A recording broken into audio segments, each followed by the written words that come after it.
ان الذین اوتوا الکتاب لیعلمون انہ الحق من ربہم وما اللہ بغافل عما یعملون، اور اللہ غافل نہیں ہے اس سے کہ جو وہ کر رہے ہیں۔ وَلَئِنْ أَتَيْتَ الَّذِينَ أُوتُوا الْكِتَابَ بِكُلِّ آیَةٍ مَا تَبِعُوا قِبْلَتَكَ، اے نبی آپ ان اہل کتاب کو اگر تمام دلائل بھی دے دیں گے، تمام نشانیاں بھی دکھا دیں گے، تب بھی یہ آپ کے قبلے کی پیروی نہیں کریں گے۔ وَمَا أَنْتَ بِتَابِعٍ قِبْلَتَهُمْ، اور نہ ہی اب آپ پیروی کرنے والے ہیں ان کے قبلے کی، یہ تو لکم دینکم ولی دین والا معاملہ ہو گیا۔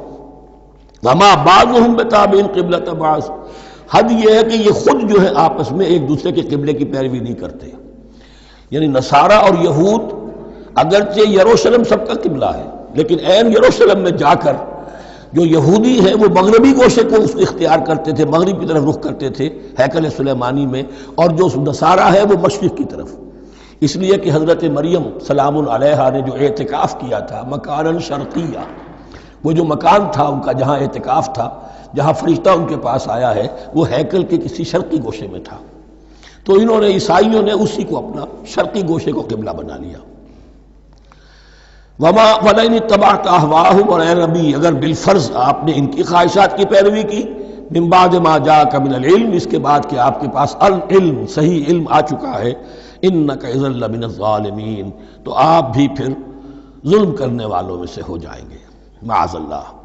الذین آتیناہم الکتاب یعرفونہ کما یعرفون ابناءہم، جن لوگوں کو ہم نے کتاب دی یعنی تورات اور انجیل کے جو صحیح ماننے والے ہیں، یہ نکتہ یہاں نوٹ کر لیجئے، تورات اور انجیل کے ماننے والوں میں سے غلط کاروں کے لیے مجہول کا صیغہ آتا ہے، اوتوا الکتاب، جنہیں کتاب دی گئی تھی، اور جو ان میں سے ٹھیک تھے صحیح رخ پر تھے ان کے لیے معروف کا صیغہ ہوتا ہے جنہیں کتاب ہم نے دی تھی۔ یہ انداز جو ہے معروف اور مجہول کا، یہ آپ دیکھیں گے کہ فرق ہوگا، جہاں ان کی کسی غلط بات کا تذکرہ ہوگا الذین اوتوا الکتاب، اور جہاں اچھی بات کا تو وہاں یہ کہ جو آتیناہم الکتاب، الذین آتیناہم الکتاب یعرفونہ کما یعرفون ابناءہم، وہ ایسے ہی پہچانتے ہیں اس کو۔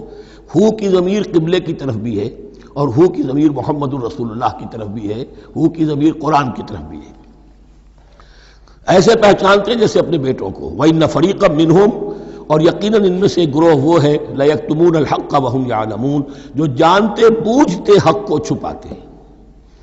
الحق من ربک، یہ حق ہے آپ کے رب کی طرف سے، فلا تکونن من الممترین، تو آپ ہرگز نہ بنے شک کرنے والوں میں۔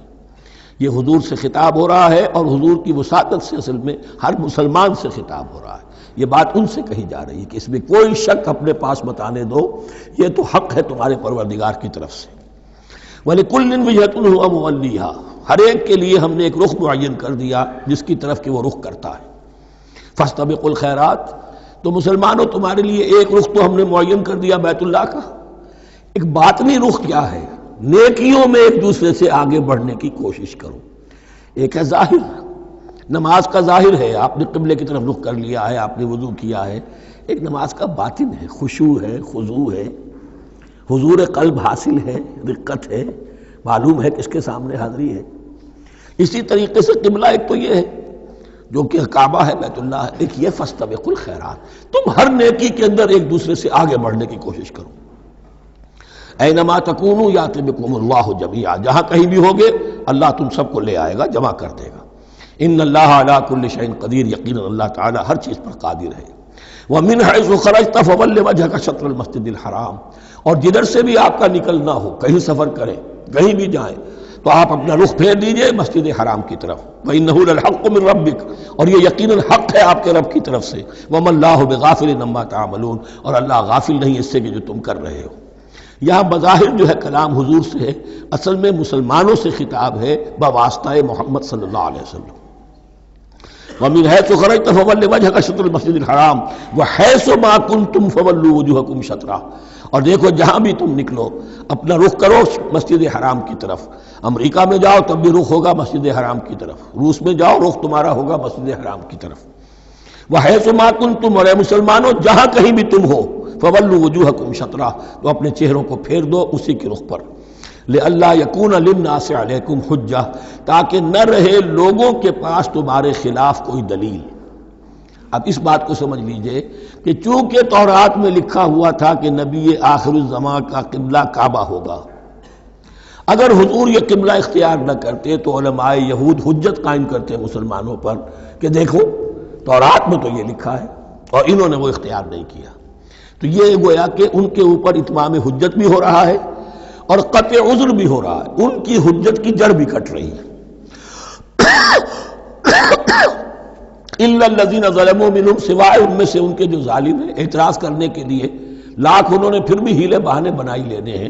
فلا تخشوہم، تو اے مسلمانوں ان سے نہ ڈرو، واخشونی، مجھ سے ڈرو. ولیتم نعمتی علیکم، اور یہ جو تحویل قبلہ ہوئی ہے اور محمد الرسول اللہ صلی اللہ علیہ وسلم کی بعثت کی بنیاد پر ایک نئی امت کو شکل دی جا رہی ہے اور اسے اب امامت الناس سے سرفراز کیا جا رہا ہے، وراثت ابراہیمی اب اسے منتقل ہو گئی ہے. یہ اس لیے ہے وَلِأُتِمَّ نِعْمَتِي عَلَيْكُمْ، اپنی نعمت میں تم پر اس کا اتمام فرما دوں، مکمل کر دوں. وَلَعَلَّكُمْ تَهْتَدُونَ، اور تاکہ تم ہدایت یافتہ بن جاؤ. كَمَا أَرْسَلْنَا فِيكُمْ رَسُولًا، جیسے کہ ہم نے بھیج دیا ہے تم میں ایک رسول. اب یہ دعا ابراہیم و اسماعیل یاد کر لیجئے. ربنا وبعث فیہم رسولا منہم یتلو علیہم آیاتک ویعلمہم الکتاب والحکمت ویزکیہم. اب گویا کہ وہاں تو دعا تھی اور یہ 3000 سال کے بعد اس دعا کا ظہور ہو رہا ہے بعثت محمدی کی شکل میں. کما ارسلنا فیکم رسولا منکم، جیسے کہ ہم نے بھیج دیا ہے تم میں رسول اپنا، تم ہی میں سے. یتلو علیکم آیاتنا، وہ تلاوت کرتا ہے تم پر ہماری آیات. ویزکیکم، تمہیں پاک کرتا ہے، تزکیہ کرتا ہے تمہارا. وَيُعَلِّمُكُمُ الْكِتَابَ وَالْحِکْمَةَ، اور تمہیں تعلیم دیتا ہے کتاب و حکمت کی. وَيُعَلِّمُكُم مَّا لَمْ تَكُونُوا تَعْلَمُونَ، اور تمہیں تعلیم دے رہا ہے ان چیزوں کی جو تمہیں معلوم نہیں تھی. یہاں ایک نقطہ بڑا اہم ہے، حضرت ابراہیم اور اسماعیل کی دعا میں جو ترتیب تھی یہاں اللہ نے اس کو بدل دیا ہے. وہاں کیا تھا؟ تلاوت آیات، تعلیم کتاب و حکمت، پھر تزکیہ. یہاں کیا ہے؟ تلاوت آیات، پھر تزکیہ، پھر تعلیم کتاب و حکمت. اب ظاہر بات ہے کہ حضرت ابراہیم حضرت اسماعیل نے جو بات کہی وہ بھی غلط تو نہیں ہو سکتی، لیکن ہم یہ کہہ سکتے ہیں کہ اس کی امپرووڈ فارم یہ ہے جو اللہ تعالیٰ کی طرف سے دی گئی، اس لیے کہ تزکیہ مقدم ہے. اگر نیت صحیح نہیں ہے تو تعلیم کتاب و حکمت مفید نہیں ہوگی بلکہ گمراہی میں اضافہ ہوگا. نیت کج ہے تو گمراہی بڑھتی چلی جائے گی. اور تزکیہ کا حاصل کیا ہے؟ نیت درست ہو جائے، اخلاص، نحن لہ مخلصون. اگر یہ نہیں ہے تو جتنا پڑھو گے، جتنے بڑے عالم ہوگے، شیطان بھی بن سکتے ہو. بڑے بڑے فتنے عالموں نے اٹھائے ہیں. یہ جو دین اکبری تھا یا دین الہی تھا، اکبر کے تو باپ دادا کو کبھی خیال نہیں آ سکتا تھا اس کا. یہ پٹی پڑھانے والے کون تھے؟ ابو الفضل اور فیضی جیسے علماء، بہت بڑے علماء. اسی طرح غلام احمد قادیانی، اس کو اصل میں جو بھی پٹیاں پڑھائی ہیں وہ تو پڑھائی حکیم نور الدین نے جو بہت بڑا عالم تھا، اہل حدیث عالم تھا. تو در حقیقت بہت بڑا عالم ہوگا، اگر اس کی کج ہو گئی نیت تو اتنا ہی بڑا فتنہ اٹھا دے گا. اس پہلو سے تزکیہ مقدم ہے، اور اس کا ثبوت یہ ہے، یہی مضمون سورہ آل عمران میں آیا، یہی مضمون پھر سورہ جمعہ میں آئے گا. وہاں بھی ترتیب یہی ہے، تینوں جگہ پر اللہ کی طرف سے ترتیب یہی ہے. یتلو علیکم آیاتنا وَيُزَكِّيكُمْ، تمہیں ہماری آیات پڑھ کر سنا رہا ہے اور تمہارا تزکیہ کرتا ہے. وَيُعَلِّمُكُمُ الْكِتَابَ وَالْحِکْمَةَ، اور اس تزکیے کے بعد پھر تعلیم کتاب و حکمت. وَيُعَلِّمُكُم مَّا لَمْ تَكُونُوا تَعْلَمُونَ، اور تمہیں سکھا رہا ہے جو کچھ علم تمہیں حاصل نہیں تھا. فَاذْكُرُونِي أَذْكُرْكُمْ، بس مجھے یاد رکھو، میں تمہیں یاد رکھوں گا. یہ بہت بڑا میثاق ہے اور بہت بڑا وعدہ ہے، بہت بڑا وعدہ. اور یہاں تک حدیث میں پھر اس کی شرح آئی ہے، میرا بندہ اگر مجھے اپنے دل میں یاد کرتا ہے میں بھی اسے اپنے جی میں یاد کرتا ہوں. اور میرا بندہ اگر میرا ذکر کسی محفل میں کرتا ہے تو میں اس سے بہت اعلیٰ محفل میں اس کا ذکر کرتا ہوں. اس کی محفل تو بہت بلند و بالا ہے، ملائے اعلیٰ کی محفل ہے، فرشتے ملائکہ مقربین کی محفل ہے. خدا خود میر محفل بود اندر لامکا خسرو، محمد شمع محفل بود شب جائے کہ من بودم. اب خسرو کس عالم میں تھے جب یہ شعر کہہ گئے ہیں؟ تو بہرحال ہے تو صحیح، ایک محفل تو ہے. میں اس سے بڑی بہتر محفل میں ان کا تذکرہ کرتا ہوں. فاذکرونی اذکرکم واشکروا لی ولا تکفرون، اور میرا شکر کرو، میری نعمتوں کا ادراک کرو، اس کا شعور حاصل کرو، اس پر زبان سے بھی شکر ادا کرو، اپنے عمل سے بھی، جوارح سے بھی ان نعمتوں کا حق ادا کرو۔ یہاں وہ 18 رکوع ختم ہو گئے، نصف اول اس سورہ مبارکہ کا مکمل ہو گیا۔ اب آگے سے خطاب ہے یا ایھا الذین آمنوا، ایک نئی امت آ گئی، چارٹر اس کا آ گیا۔ کیوں بنایا گیا تمہیں؟ لتکونوا شہداء علی الناس ویکون الرسول علیکم شہیدا، تم اب لنک ہو ہمیشہ ہمیشہ کے لیے محمد اور پوری نوع انسانی کے درمیان۔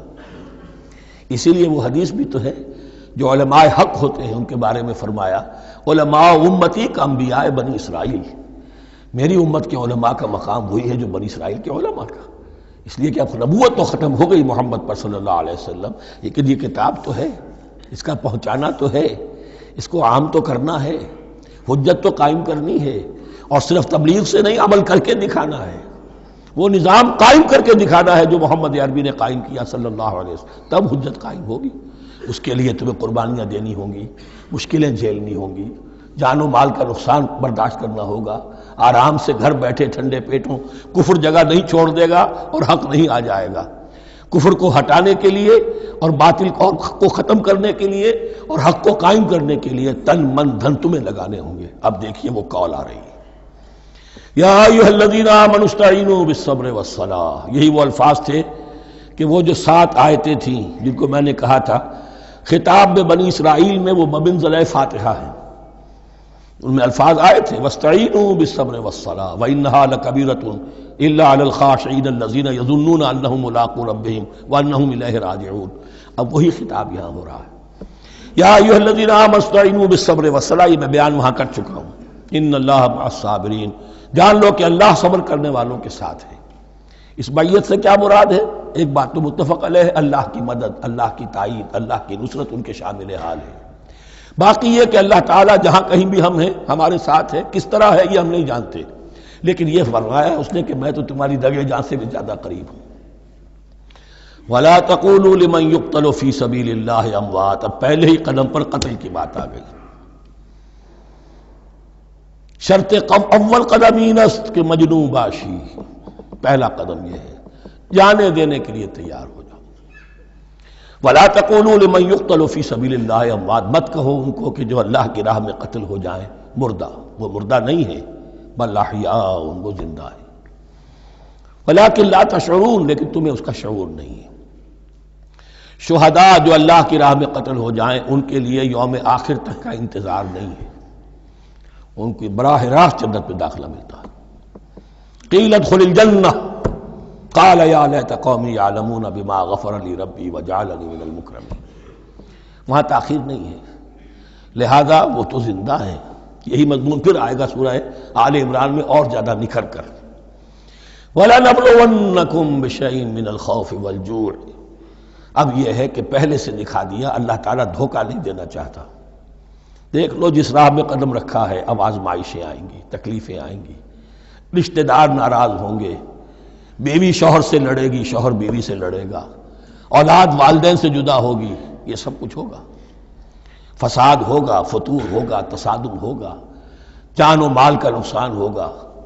وَلَنَبْلُوَنَّكُمْ، ہم لازماً آزمائیں گے تمہیں، بِشَيْءٍ مِّنَ الْخَوْفِ، خوف کی کیفیت سے، وَالْجُوعِ، بھوک، فاقے، کیسے کیسے فاقے آئے، کیا ہوا ہے غزوہ احزاب میں، کیا ہوا ہے جو اس سے بعد جو جیش العسرہ ہے، تبوک کی جنگ ہے، وَنَقْصٍ مِّنَ الْأَمْوَالِ وَالْأَنفُسِ وَالثَّمَرَاتِ، اور نقصانات ہوں گے مالی بھی جانی بھی، اور ثمرات۔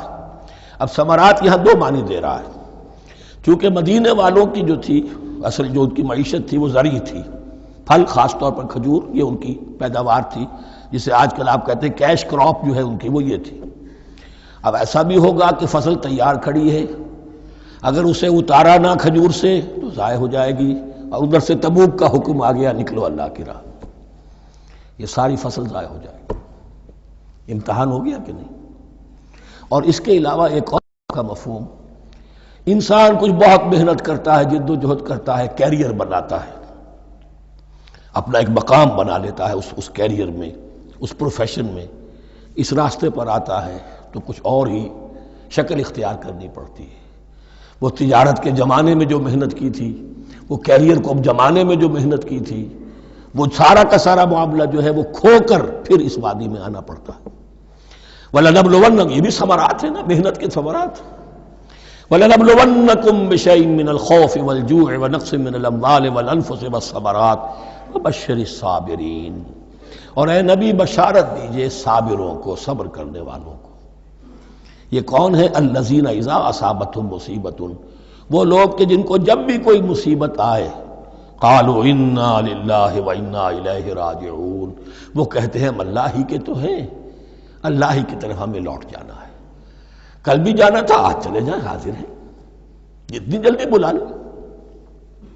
نشان مرد مومن باتوں گویم جو مر گایا تبسم مر لبے اوست، مرد مومن کی تو نشانی یہی ہے کہ جب موت آئے تو مسرت کے ساتھ اس کے چہرے پر، اس کے ہونٹوں پر مسکراہٹ ہو۔ یہ ایمان، جو میں نے کہا تھا لٹمس ٹیسٹ یہ ہے کہ بندہ مومن اس دنیا میں زیادہ رہنے کی خواہش نہیں کر سکتا۔ لائف از اے لائبلٹی، جو لمحہ آ رہا ہے اس کا حساب دینا ہوگا، تو جتنی عمر بڑھ رہی حساب بڑھ رہا ہے۔ It's not an asset, it's a liability. اور الدنیا سجن المومن و جنت الکافر، یہ تو مومن کے لیے ایک قید خانہ ہے، ہاں کافروں کی جنت ہے۔